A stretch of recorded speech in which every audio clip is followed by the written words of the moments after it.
الحمدللہ رب العالمین والصلاة والسلام علی سید الانبیاء والمرسلین قال اللہ تعالی وتبارک فی القرآن المجید والفرقان الحمید بسم اللہ الرحمن الرحیم قل ان کان آباؤکم وابناؤکم وإخوانكم وأزواجكم وعشيرتكم وأموال اقترفتموها وتجارة تخشون كسادها ومساكن ترضونها أحب إليكم من الله ورسوله وجهاد في سبيله فتربصوا حتى يأتي الله بأمره والله لا يهدي القوم الفاسقين صدق الله مولانا العظيم وصدق رسوله النبی الکریم الرؤوف الرحیم اللہم نور قلوبنا بالقرآن وزین اخلاقنا بالقرآن وادخلنا الجنۃ بالقرآن ونجنا من النار بالقرآن قال اللہ تعالی وتبارک فی شان حبیبہ مخبرا وآمرا ان اللہ وملائکتہ یصلون علی النبی یا ایھا الذین آمنوا صلوا علیہ وسلموا تسلیما الصلاۃ والسلام علیک یا رسول اللہ وعلی آلک واصحابک یا محبوب رب العالمین الصلاۃ والسلام علیک یا رسول اللہ وعلی آلک واصحابک یا راحت العاشقین ز مہجوری برآمد جان عالم تراحم یا نبی اللہ تراحم نا آخر رحمت للعالمین ز محرومہ چرا فارغ نشینی بروں آور سرز برد یمانی کہ روئے تست صبح زندگانی ادیم طائف نالین پاکن شراک از رشتہ جہاں ماکن چھ باشد گر کنی سوئم نگاہ ہمیشہ گر نہ باشد گاہے گاہے نگاہ یا رسول اللہ نگاہ یا حبیب اللہ نگاہ صد ہزاراں جبریل اندر بشر بحر حق سوئے غریباں یک نظر یا رسول اللہ انظر حالنا یا حبیب اللہ اسمع قالنا اننی فی بحر غم مغرق خذ یدی ساحل لنا اشکا لنا یا صاحب الجمال و یا سید البشر من وجهک المنیر لقد نور القمر لا يمکن الثناء کما کان حقہ بعد از خدا بزرگ توئی قصہ مختصر۔ تمام حمد و ثنا تعریف و توصیف اللہ جل مجدہ الکریم کی ذات پاک کے لیے جو خالق کائنات بھی ہے اور مالک شش جہات بھی۔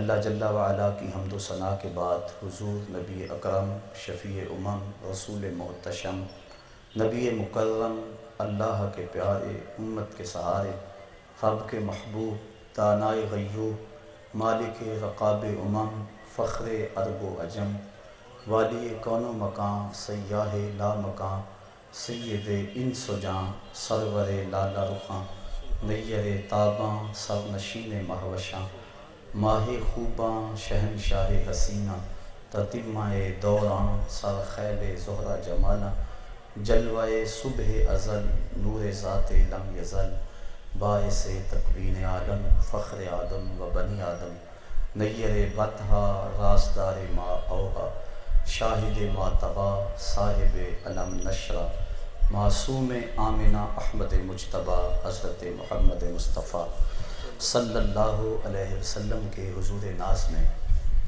اپنی محبتوں اور عقیدتوں کا خراج پیش کرنے کے بعد معزز محترم سامعین السلام علیکم ورحمۃ اللہ وبرکاتہ۔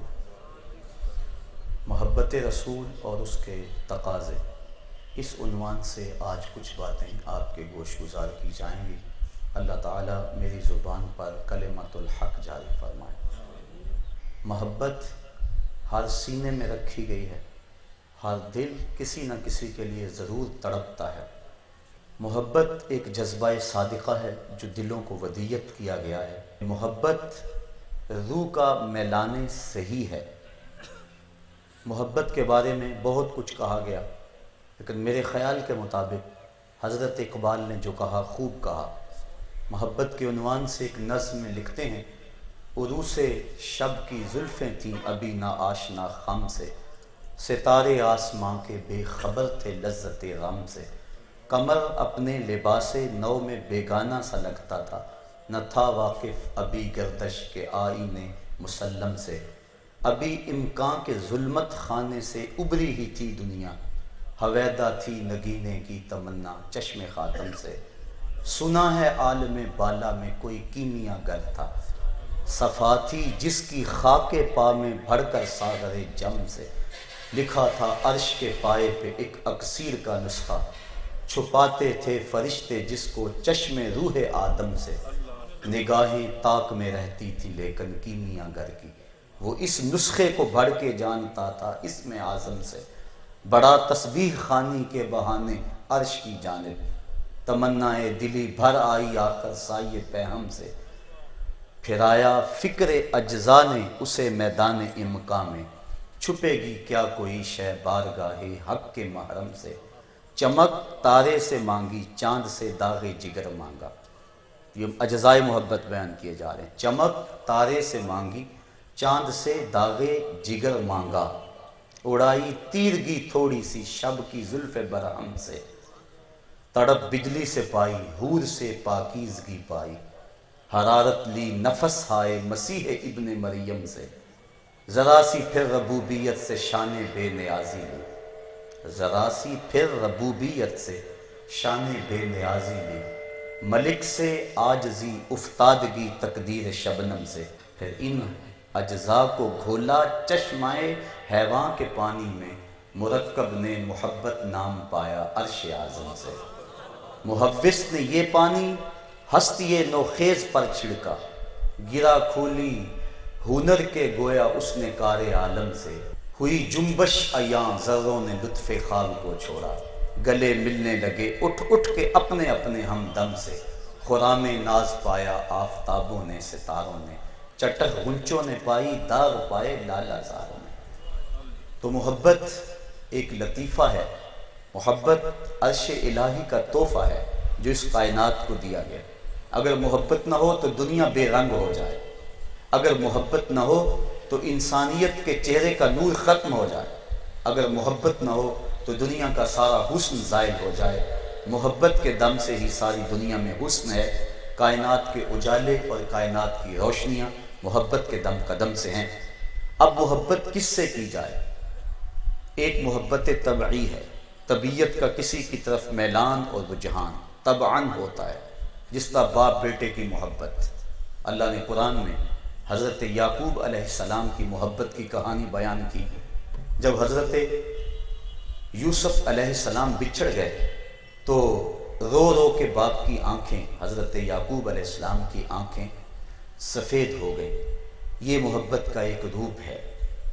محبت عقلی بھی ہوتی ہے، عقل تقاضا کرتی ہے فلاں سے محبت کی جائے، فلاں سے پیار کیا جائے۔ کیوں؟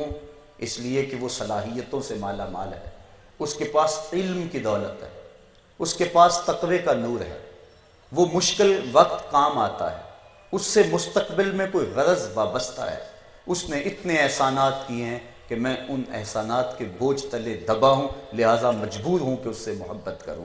یا کسی سے محبت اس لیے کی جاتی ہے کہ وہ بڑا حسین ہے، خوبصورت ہونے کی وجہ سے کسی سے پیار کیا جاتا ہے، اور محبت کا یہ ایک بہت بڑا داعیہ ہے۔ یہ محبت عقلی ہے۔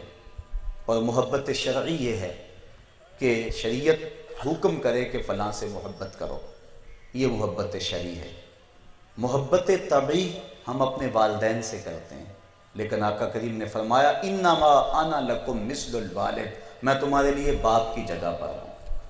لہٰذا اس وجہ سے بھی حضور اس بات کا حق رکھتے ہیں کہ حضور سے پیار کیا جائے۔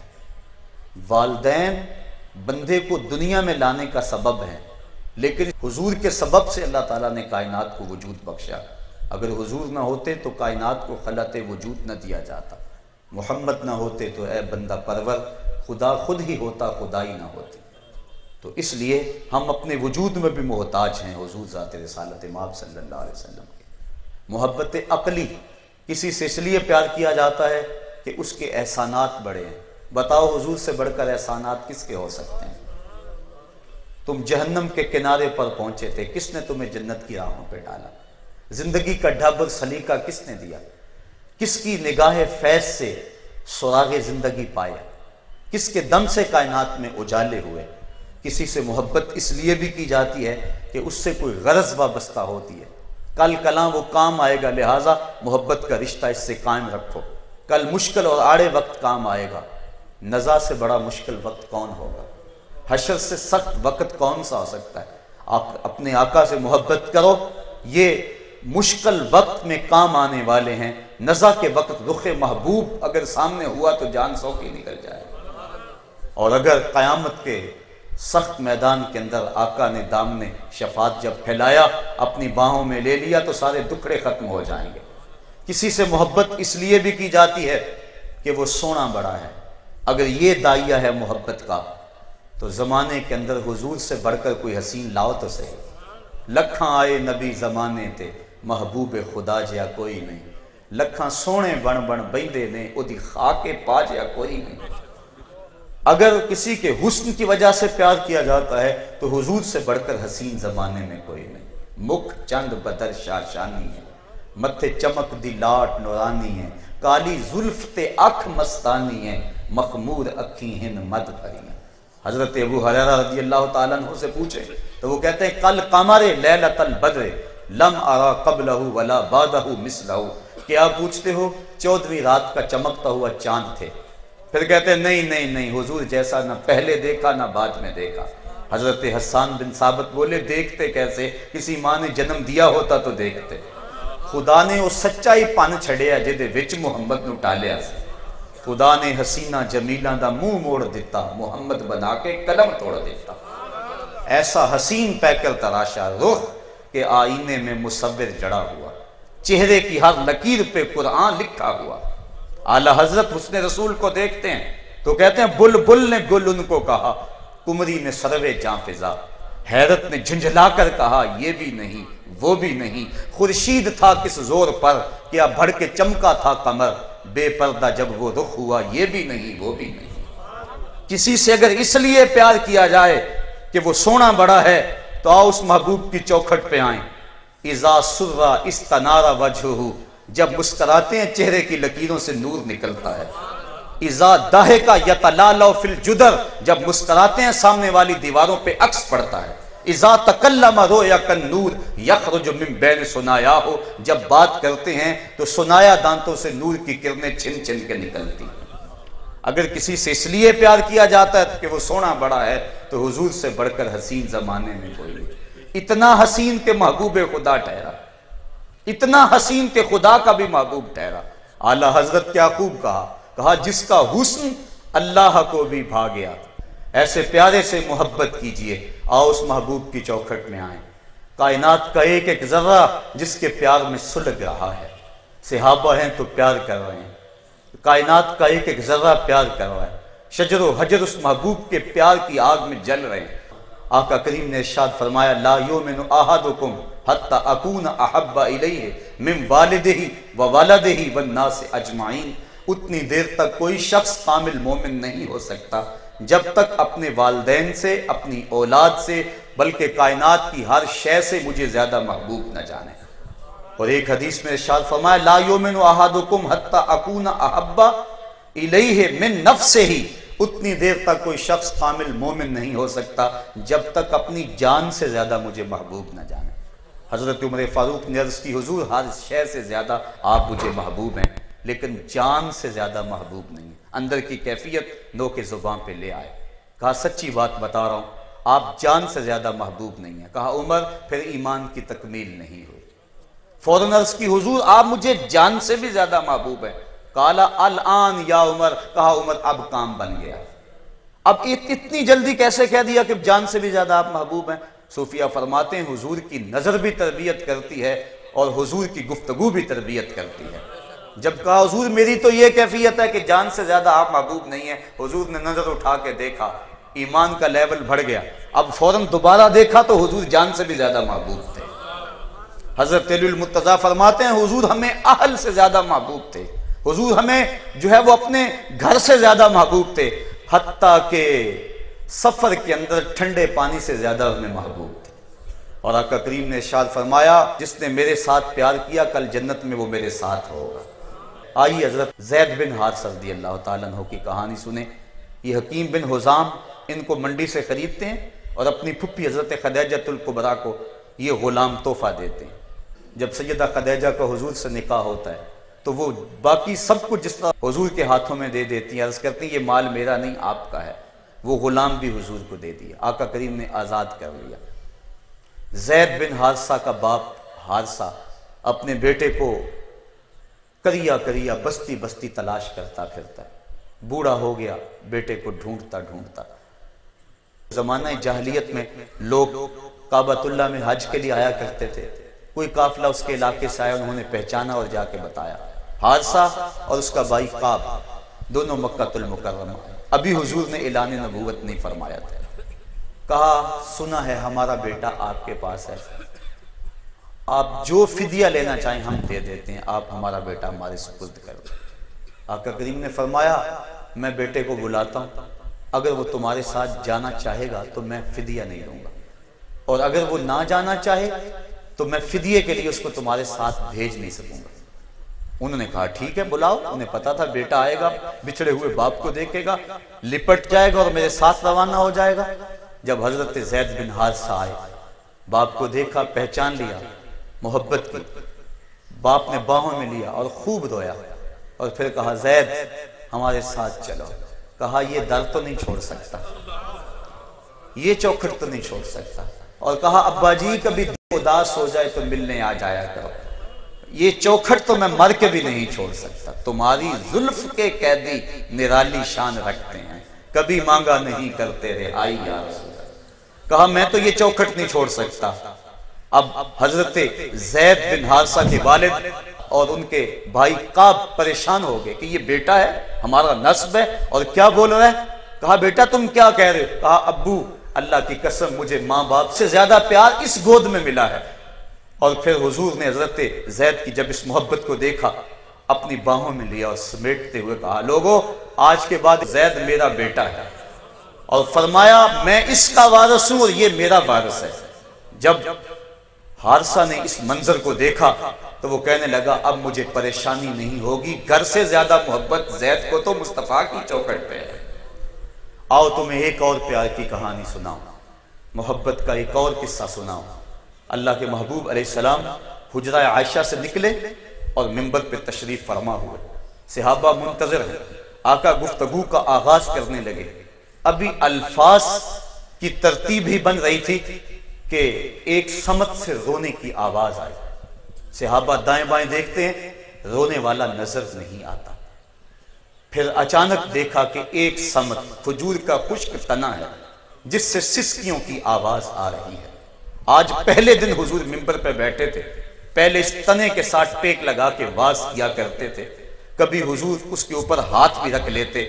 آج کسی انصاری نے منبر بنایا کہ حضور لوگ زیادہ ہو گئے ہیں، آپ منبر پہ بیٹھ جایا کریں، تنے کو اٹھا کے ایک سمت رکھ دیا اور حضور کے لیے منبر بچھا دیا۔ آقا حجرہ سے نکلے، راستے میں تنا پڑا تھا، اس کے قریب سے گزر کے آپ منبر پہ بیٹھ گئے۔ اس کو جدائی کا منظر گوارا نہ ہو سکا۔ فصاح النخلۃ سیاح الصبی، وہ کھجور کا تنا اس طرح روتا ہے جس طرح بچہ بلک کے روتا ہے۔ بلکہ حضرت جابر رضی اللہ تعالی عنہ سے روایت ہے، وہ فرماتے ہیں کہ کہانین ناقۃ الخلوج، جس طرح اونٹنی کا بچہ بچھڑ جائے اور وہ چیخیں مارتی ہے، ہم نے اس کو اس طرح روتے ہوئے دیکھا۔ اور بخاری شریف کے اندر روایت ہے کہ اس قدر رو رہا تھا صحابہ کو لگتا تھا کہ پھٹ جائے گا۔ اور ابن حبان نے جو روایت نقل کی ہے وہ کہتے ہیں ہاں جب اس کا درد بڑھا تو واقعی ایسا ہوا حتی ارتج المسجد، اللہ اکبر، یہاں تک کہ مسجد گونج اٹھی، وتساقط البناء وتشقق الجزر، لوگوں نے دیکھا کہ وہ واقعی پھٹ گیا، اس کا جگر ٹکڑے ٹکڑے ہو گیا۔ آج وہ روٹھ گیا تھا، وہ محبوب کو رو رو کے منا رہا تھا، درد ہجر گل سے بلبل کا کلیجہ پھٹ گیا۔ تتلیاں بے گھر ہوئی، بھورے بھٹکتے چلے گئے، مسجد نبوی سوگوار ہو گئی، فضاؤں کے اندر دکھ بھر گیا، ہر کوئی رو رہا ہے، بچے رو رہے ہیں، بوڑھے رو رہے ہیں، جوان رو رہے ہیں، صدیق اکبر کی آنکھیں چھم چھم برس رہی ہیں، عمر فاروق بھی رو رہے ہیں، علی المرتضیٰ بھی رو رہے ہیں، حسن حسین چھوٹے چھوٹے بچے ہیں، لیکن ماحول کو دیکھ کے یہ بھی رو رہے ہیں۔ ادھر کھجور کا تنا ہے، اس کی چیخوں سے مسجد نبوی کے اندر حدیث کے لفظ ہیں ارتج المسجد، مسجد گونج رہی ہے اور وہ اونٹنی کی طرح چیخ چیخ کے رو رہا ہے۔ پھر کیا ہوا؟ آقا کریم منبر سے نیچے تشریف لائے، فنازل نبی صلی اللہ علیہ وسلم، حضور نیچے اترے اور ایک حدیث کے لفظ ہیں فَوَضَعَ يَدَهُ عَلَيْهِ، حضور نے آ کے اپنے اس عاشق زار کو تسلی دینے کے لیے اس کے اوپر ہاتھ پھیرنا شروع کیا، اور دوسری حدیث کے لفظ ہیں فَضَمَّهُ، حضور نے اس کو اپنی باہوں میں لے لیا۔ جب حضور نے اس خشک تنے کو، یہ کوئی افسانہ نہیں، ایک سچی کہانی کتب صحاح میں موجود ہے، حضور کی یاد کے اندر ایک درخت تڑپ رہا ہے، زمین جل رہی ہے، آسمان جل رہا ہے، محبت میں سارا جہاں جل رہا ہے، کائنات کا ایک ایک ذرہ عشق رسول میں تڑپ رہا ہے۔ وہ خشک تنا جب آقا کریم نے اس کو اپنی باہوں میں لیا تو اس نے زاروں کے تار رونا شروع کر دیا۔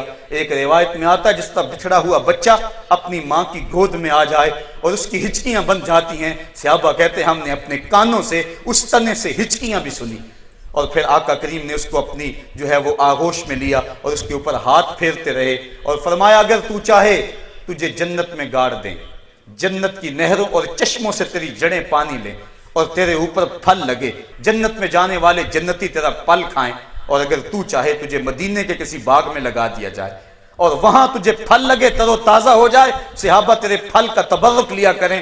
لیکن اس نے جنت والا سودا قبول کیا، چونکہ جنت میں حضور کے ساتھ دائمی اس کو قربت مل جائے گی۔ آقا کریم نے اس کو دفن کرنے کا حکم دیا، سب صحابہ رو رہے ہیں، آقا کریم پھر دوبارہ منبر پہ تشریف لائے۔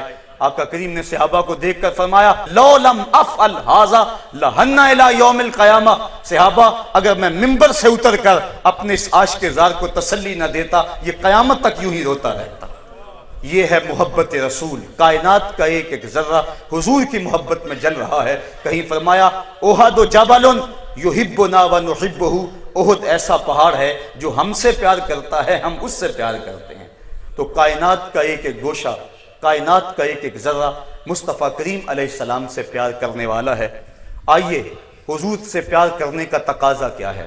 کیا ہم صرف دعوی محبت کریں تو صرف یہ پیار کی صداقت کی دلیل ہے، یا کہ پیار کوئی عمل بھی ہم سے مانگتا ہے؟ اللہ کے محبوب کی ایک حدیث سنیں جس کو امام بہقی نے شعب الایمان میں لکھا، اسی روایت کو صاحب مشکات نے بھی نقل کیا۔ اللہ کے محبوب وضو کرنے بیٹھے تو صحابہ حضور کے وضو کے پانی کو زمین پر نہیں گرنے دیتے، وہ پانی کو اپنے ہاتھوں پہ لے لیتے اور منہ پہ مل لیتے، اور جس کو پانی میسر نہیں ہے وہ ان گیلے ہاتھوں سے ہاتھ مس کر کے اپنے چہرے پہ مل لیتا۔ جنہ اکھیاں دل بر ڈٹھا وہ اکھیاں ہی تک لیاں، تو ملیوں تا ساجن ملیا ہن آساں ہی لگ رہی۔ جن کو پانی نہیں ملتا وہ گیلے ہاتھوں سے ہاتھ مس کر کے اپنے چہرے پہ مل لیتے ہیں۔ آقا کریم نے جب صحابہ کے محبت کے اس امٹتے ہوئے منظر کو دیکھا، کہا ما یحملکم علی ھذا، صحابہ اس منظر پر، اس چیز پر تمہیں کس چیز نے ابھارا ہے؟ تم یہ ایسا کیوں کرتے ہو؟ میرے وضو کے پانی کو اپنے ہاتھوں پہ لیتے ہو، منہ پہ ملتے ہو، جس کو میسر نہیں ہے وہ ہاتھوں سے ہاتھ جوڑ کر پھر مل لیتا ہے۔ ما یحملکم علی ھذا، تمہیں کس چیز نے اس بات پر ابھارا کہ تم یہ کام کرو؟ صحابہ نے عرض کی حب اللہ و رسولہ، اللہ اور اس کے رسول کا پیار ہمیں اس سمت لے آیا۔ آقا کریم نے ان کی اس بات کی نفی نہیں کی، بلکہ حضور نے اس کے ساتھ عملی تقاضے کا حکم دیتے ہوئے فرمایا جو بندہ یہ پسند کرے کہ ان یحب اللہ و رسولہ او یحبہ اللہ و رسولہ، جس سے اللہ اس کا رسول پیار کرے یا اللہ اور اس کے رسول سے وہ پیار کرے، تو اس کے لیے لازم ہے جب وہ زبان کھولے تو اس کے لبوں پہ سچائی کے علاوہ اور کچھ نہ ہو، اور جب تمہارے پاس امانت رکھی جائے تو اس امانت کے اندر بھی تم خیانت نہ کرنا، اس کو ادا کر دینا۔ اور تیسرا فرمایا ہمسائے کے ساتھ وہ اچھا سلوک کرے، تو آقا کریم نے فرمایا کہ یہ تین چیزیں بھی محبت کے ساتھ جمع کر لو، یعنی محبت عمل کا تقاضا کرتی ہے۔ اگر ہماری محبت عمل سے خالی ہوگی، اگر ہم نے اپنی چھاتی پہ نقش نالین تو سجا لیا لیکن حضور کے نقوش پاک کو چھوڑ دیا تو ہماری محبت ناقص ہوگی، کامل نہیں ہوگی۔ محبت کامل تب ہوتی ہے جب اس کے ساتھ اطاعت جڑ جائے، جب اس کے ساتھ فرما برداری جڑ جائے۔ اللہ کے محبوب علیہ السلام نے ارشاد فرمایا لا یؤمن احدکم حتی یکون ہواہ تبعا لما جئت، اتنی دیر تک کوئی شخص کامل مومن نہیں ہو سکتا جب تک جن چیزوں کو میں لے کر آیا ہوں اپنے نفس کو ان کے تابع نہ کر دے۔ شریعت کے جب تک اپنے آپ کو تابع نہیں کر دیتا اتنی دیر تک فرمایا وہ محبت میں کامل نہیں ہو سکتا ہے۔ اور صحابہ نے اپنے آپ کو شریعت کے مطابق ڈھال دیا اور آقا کریم کی رضا کو ہر شے سے مقدم رکھا، اور اگر آقا کریم کے حکم کو نہ مانے اور محبت کا دعویٰ کریں تو آئیے ایک روایت حضرت عبداللہ ابن رواحہ رضی اللہ تعالی عنہ سے میں آپ کے سامنے رکھتا ہوں۔ فرماتے ہیں اللہ کے محبوب نے مجھے صبح کے وقت حکم بھیجا، اور بھی لوگ تھے کہ فلاں جنگ فلاں مہم پہ جاؤ، سارے لوگ چلے گئے۔ میں نے سوچا کہ میرے پاس اونٹنی موجود ہے اور میں نماز جمعہ حضور کے پیچھے پڑھوں گا اور جمعے میں حضور کا خطبہ سنوں گا اور پھر اس کے بعد میں بھی بھاگ کر ان کے ساتھ شامل ہو جاؤں گا۔ اس خواہش میں نے باقیوں کو بھیج دیا اور خود نہ گیا۔ جب نماز جمعہ کے لیے میں حاضر ہوا تو آقا کریم نے جب مجھے دیکھا تو فرمایا اے عبداللہ ابن رواحہ، میں نے حکم بھیجا تھا کہ تم فلاں مہم پہ چلے جاؤ، جنگ پہ چلے جاؤ، تم نہیں گئے۔ عرض کی حضور میں اس لیے رکا کہ میں آپ کے ساتھ جمعہ پڑھ لوں تاکہ اس کی برکتیں مجھ کو نصیب ہو جائیں۔ تو آقا کریم نے فرمایا کہ جب میں نے تمہیں کہا تھا صبح چلے جاؤ تو تم جمعے کے لیے رک گئے۔ کہا اے عبداللہ ابن رواحہ، زمین و آسمان کے درمیان جتنا بھی سونا ہے اس سب سونے کو زمین کی کوک سے نکال کر تم راہ خدا میں خیرات کر دو، جو پہلے چلے گئے ہیں ان کے اجر کو تم پھر بھی نہیں پا سکتے۔ یعنی حضور کے حکم کی تعمیل اور اتباع یہ حضور کی محبت کی جان ہے۔ آقا کریم علیہ السلام کی چاہت کو ہر شے سے مقدم رکھنا یہ تقاضا محبت ہے۔ اللہ کے محبوب علیہ السلام تشریف فرما تھے، ایک صحابی حاضر ہوئے اور آ کے بیٹھ کے سلام لیا، آقا نے جواب نہیں دیا۔ عرض کی حضور مجھ سے کون سی غلطی ہو گئی ہے کہ آپ نے میرے سلام کا جواب نہیں دیا؟ آقا کریم نے اس کی انگلی کی طرف اشارہ کیا کہ یہ تیری انگلی میں آگ کا انگارہ ہے، اور حضور نے اس کو پھینک دیا۔ اب کافی دیر مجلس چلتی رہی۔ اس کے بعد جب حضور تشریف لے گئے تو کسی نے اس کو کہا کہ اب انگوٹھی اٹھا لو نا، اپنے گھر لے جاؤ، تم تو نہیں پہن سکتے، مرد کے لیے سونا جائز تو نہیں، عورت کے لیے تو جائز ہے، تو لے جاؤ اپنی بیوی کو دے دینا۔ تو وہ صحابی کہنے لگے لا واللہ لا آخذہ ابدا وقد طرحہ رسول اللہ صلی اللہ علیہ وسلم، کہا اللہ کی قسم میں اسے کبھی بھی نہیں اٹھاؤں گا جس کو اللہ کے رسول نے پھینک دیا ہوا۔ مدینے کی گلی سے حضور گزر رہے، دیکھا ایک گنبد نما مکان بن رہا ہے۔ گنبد نما مکان کو دیکھ کر فرمایا یہ کس کا ہے؟ عرض کی فلاں انصاری کا ہے۔ گنبد نما مکان، اونچے اونچے محل اللہ کے محبوب کو پسند نہیں تھے۔ حضور علیہ السلام کے چہرے پہ ناگواری آئی۔ حضور علیہ السلام نے دیکھا ناگواری سے، اس انصاری کو جب حضور کے چہرے کی ناگواری کا علم ہو گیا، اس نے کدال پکڑی اور اس مکان کو زمین کے برابر کر دیا۔ چند دن بعد حضور پھر گزرے، دیکھا کہ وہاں مکان نہیں تھا۔ پوچھا مکان تھا کدھر گیا؟ عرض کی گرا دیا گیا۔ کہا کیوں؟ کہا سنا تھا آپ کو پسند نہیں۔ میں اور آپ سوچیں ہمارا کیا کیا اللہ کے رسول کو پسند ہے، سر سے لے کر پاؤں تک، اپنی زندگی، اپنے ظاہر، اپنے باطن، اپنے عمل، شادی سے لے کر عقیقے اور ولیمے تک، خوشی سے غمی تک، زندگی کے ہر موقع پر، اپنے کاروبار، اپنی معاشرت، اپنا معاش، ہم دیکھیں کہ ہماری کون کون سی چیز اللہ کے رسول کو پسند نہیں۔ تو آقا کریم کی رضا کو مقدم جاننا اور ہر شے سے مقدم حضور کی رضا کو سمجھنا یہ حضور کی محبت کا ایک تقاضا ہے۔ آقا کریم کی محبت کا ایک تقاضا یہ ہے کہ کثرت سے حضور کا ذکر کیا جائے۔ من احب شین اکثر ذکرہ، فرمایا بندے کو جس سے پیار ہوتا ہے کثرت کے ساتھ اس کا تذکرہ کرتا ہے۔ وہ بہانے تلاش کرتا پھرتا ہے کہ اس کی بات چھڑ جائے۔ مطرب سے کہو کہ چھیڑے ذرا اس جان تمنا کا قصہ، فرقت کے بھیانک لمحے میں کچھ دل کو سہارا ہو جائے۔ اس کے لیے تسکین کا سبب ہے۔ شیخ مہدی الفاسی علیہ رحمہ فرماتے ہیں حضور کا ذکر سن کر جس شخص کے سینے میں ٹھنڈ نہیں پڑتی، اس کے سینے میں دھڑکنے والا دل کسی مومن کا دل ہی نہیں۔ تو یہ تقاضا ہے ایمان کا، یہ تقاضا ہے محبت کا کہ بندہ جس سے پیار کرتا ہے اس کا کثرت کے ساتھ تذکرہ کرتا ہے۔ علامہ رومی لکھتے ہیں کہ کسی نے مجنو کو دیکھا کہ وہ ریت کے اوپر لیلا لیلا لکھ رہا ہے۔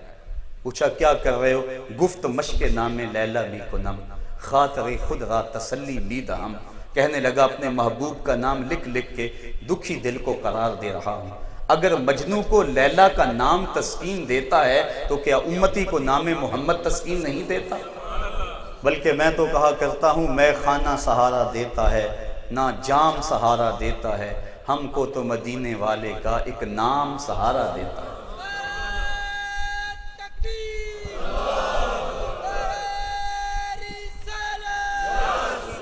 تو بندہ جس کے ساتھ پیار کرے کثرت سے اس کا تذکرہ کرتا ہے، بہانے تلاش کرتا رہتا ہے کہ کوئی موقع ملے تو میں محبوب کا تذکرہ چھیڑ کے بیٹھ جاؤں۔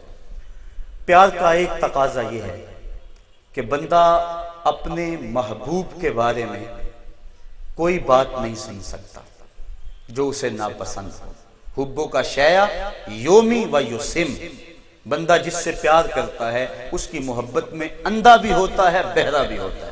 مطلب کیا کہ نہ اس کی برائی دیکھ سکتا ہے اور نہ اس کی برائی سن سکتا ہے، کرنا تو بجا دیکھ بھی نہیں سکتا۔ یومی و یسم، اس کو محبوب میں عیب نظر نہیں آتا، عیب ہو بھی تو نظر نہیں آتا، لیکن یہ تو مصطفیٰ وہ ذات ہیں کہ جن میں عیب نام کی چیز ہی نہیں ہے۔ خلقت مبرئا من کل عیب کأنک قد خلقت کما تشاء، حضرت حسان بن ثابت فرماتے ہیں حضور کی خدمت میں یہ عرض کی تو آقا کریم نے اللہم ایدہ بروح القدس کا مجدہ دیا، عرض کی کہ آپ کو ہر عیب سے پاک بنایا گیا ہے، لگتا ایسے ہے آپ کے رب نے آپ کو پوچھ کر بنایا ہے۔ تو بندہ جس سے پیار کرے اس کے اندر عیب نہیں دیکھ سکتا۔ اللہ اکبر، اللہ کے محبوب علیہ السلام کی ذات وہ ذات ہے کہ جس میں اللہ نے نقص نہیں رکھا۔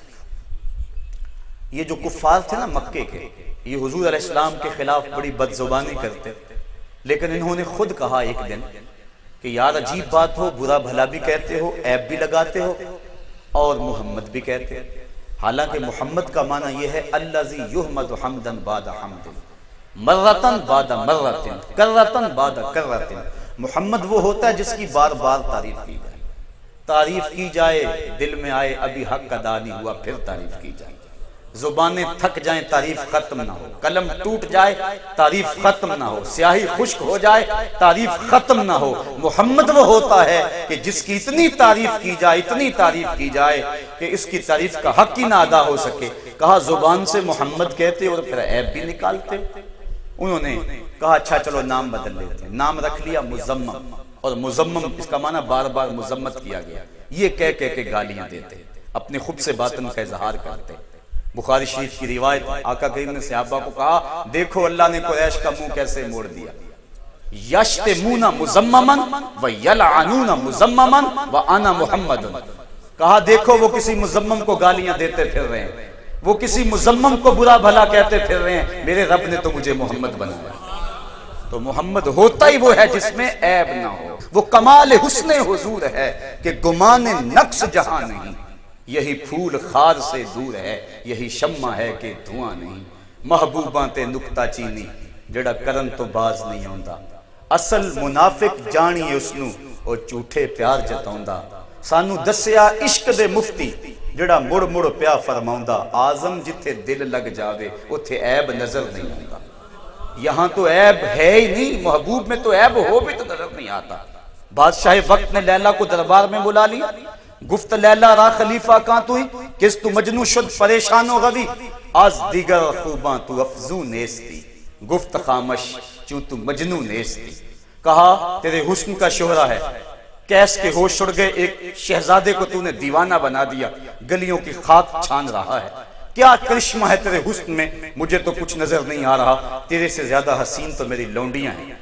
تو لیلا نے لمبا جواب نہیں دیا، دو لفظی جواب دیا، گفت خامش چوں تو مجنو نیستی، کہا بادشاہ چپ کر جا، تو کوئی مجنو تو نہیں نا، دیدائے مجنو اگر بودے تو رہا، عذب و عالم بے خطر بودے تو رہا، تیری آنکھ مجنو والی ہوتی پھر تو مجھے دیکھتا، تو ہوش دارو لیک مجنو بے خودست، در طریق عشق بیداری بدست، تو ہوش والا ہے اور مجنو ہوش کو چھٹی دے کر آیا ہے، اور اس کوچے میں جو ہوش کی پونجی لے کر آئے اسے سودا نہیں ملتا، اگر لیلا کو دیکھنا ہو تو مجنو کی آنکھ چاہیے، اور اگر مصطفیٰ کو دیکھنا ہو جناب ابو بکر کی آنکھ چاہیے۔ اور اقبال تو کہتا ہے مانائے حرفم کنی تحقیق اگر، بنگری با دیدائے صدیق اگر، قوت قلب و جگر گردت نبی، از خدا محبوب تر گردت نبی۔ اور ظہوری نے 2 قدم آگے بڑھ کے کہا مکے کی ہواؤں میں، طیبہ کی فضاؤں میں، ہم نے تو جدھر دیکھا سرکار نظر آئے۔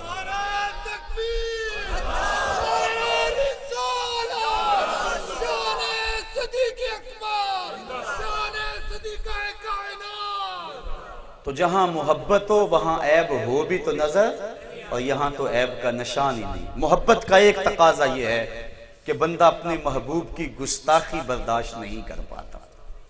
اللہ کے محبوب علیہ السلام جب مدینہ ہجرت فرما کے چلے گئے، ابو سفیان کی بیٹی ام حبیبہ جب حضور کے نکاح میں آئی اور اس کو یہ شرف حاصل ہوا کہ وہ حضور علیہ السلام کی زوجہ بنی اور ام المومنین بنی، صلح حدیبیہ کے معاہدے کی تجدید کرنے کے لیے جب مدینے میں ابو سفیان آیا تو وہ سیدھا گھر آیا، حضور کا بستر لگا ہوا تھا، ابو سفیان آ کے اس بستر پہ بیٹھنے لگا، حضرت ام حبیبہ دوڑی اور جلدی جلدی اس نے بستر لپیٹ دیا۔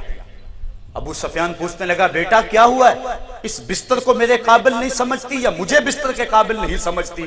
کہا تو مشرک ہے اور مشرک نجس ہے، مصطفیٰ کا بستر پاک ہے، میں یہ گوارا نہیں کرتی کہ تو مصطفیٰ کریم کے بستر پہ بیٹھے۔ کہا بیٹی یہاں آ کر تیرا مزاج بدل گیا ہے۔ اللہ اکبر۔ تو محبت پیدا جب ہو جاتی ہے پھر محبوب کی گستاخی گوارا نہیں ہوتی، وہ اپنا دیس ہو یا ہٹلر کا دیس ہو۔ عامر چینا جان جیسی متاع عزیز لٹا کے بھی عشق کی داستان رقم کرتا ہے اور زمانے کے سامنے اس عقیدے کا اظہار کرتا ہے، کروں تیرے نام پہ جان فدا، نہ ایک جان 2 جہاں فدا، 2 جہاں سے بھی نہیں جی بھرا، کیا کروں کروڑوں جہاں نہیں۔ تو محبت کا تقاضا یہ ہے کہ محبوب کی گستاخی گوارا نہیں ہوتی۔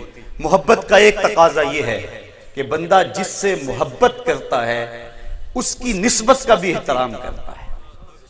کل منسوب الی محبوب محبوب، پائے سگ بوسیدہ مجنو، خلق گفتہ اینچے سود، گفت این سگ گاہے گاہے کوئے لیلا رفتہ بود۔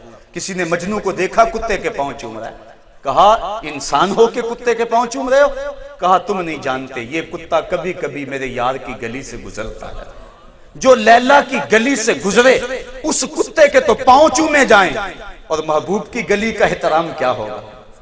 حضرت امام مالک کہتے ہیں جو مدینے کی مٹی کو بنجر کہے اسے 30 کوڑے مارے جائیں گے، یہ مصطفیٰ کی نسبت کا احترام ہے۔ صحابہ کے بارے میں فرمایا کہ حب ابی بکر و عمر من الایمان و بغضہما نفاق، اور آگے فرمایا حضرت حسن اور امام حسین رضی اللہ تعالیٰ عنہما کے بارے میں من احبہما فقد احبنی ومن احبنی فقد احب اللہ ومن ابغضہما فقد ابغضنی ومن ابغضنی فقد ابغض اللہ۔ جس نے ان 2 شہزادوں سے پیار کیا اس نے میرے سے پیار کیا، اور جس نے میرے سے پیار کیا اس نے اللہ سے پیار کیا، اور جس نے ان سے بغض رکھا اس نے میرے سے بغض رکھا، اور جس نے مجھ سے بغض رکھا اس نے گویا اللہ سے بغض رکھا۔ تو نسبت کا بھی احترام کیا جائے، حضور کی اولاد کا بھی احترام کیا جائے، بلکہ آقا کریم نے فرمایا عربی سے پیار کرو 3 وجہ سے، اس لیے کہ قرآن کی زبان عربی ہے، اہل جنت کی زبان عربی ہے، اور تمہارے نبی محمد کی زبان عربی ہے۔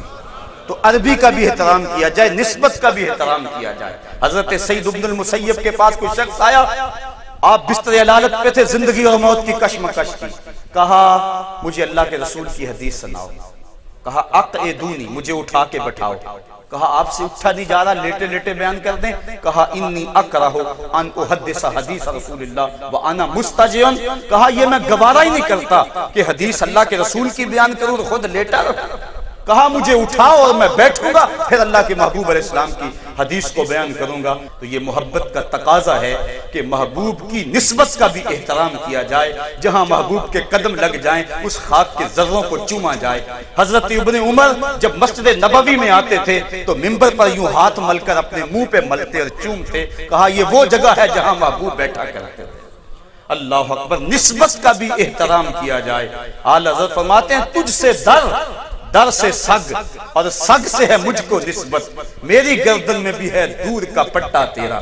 کہا محبوب آپ سے در کو نسبت ہے، در سے کتے کو نسبت ہے اور کتے سے مجھ کو نسبت ہے۔ اور جامی کہتے ہیں کاش محبوب میں تیری گلی کا کتا ہوتا اور آپ کی گلی کے کتے کا نام جامی ہوتا، آپ جامی کہہ کے پکارتے۔ اور ایک کہتا ہے یا لیتنی کنت تربۃ طیبتکم، کاش میں مولوی نہ ہوتا، کاش میں پیر نہ ہوتا، مدینے کی گلی کی مٹی ہوتا، حضور گزرتے میں حضور کے نالین کے تلووں کو چوم لیتا۔ تو محبت کا تقاضا یہ ہے کہ نسبت کا بھی احترام کیا جائے۔ محبت کا ایک تقاضا یہ ہے کہ نصرت دین اور اعانت دین کی جائے۔ جس دین کے لیے آقا نے طائف کے بازاروں میں پتھر کھائے، جس دین کے لیے گڑے کھدے، جس دین کے لیے کانٹے بچھائے گئے، جس کے لیے بدر و حنین کی جنگیں سجی، جس کے لیے حضور نے اپنے چچا کو نچھاور کیا، جس دین کے لیے حضور کا خون احد کی وادی میں گرا، اس دین کے ساتھ محبت کا تقاضا، رسول کریم کے ساتھ پیار کا تقاضا یہ ہے اپنی جان سے اپنے مال سے دین کی اعانت کے لیے کمر بستہ ہوں۔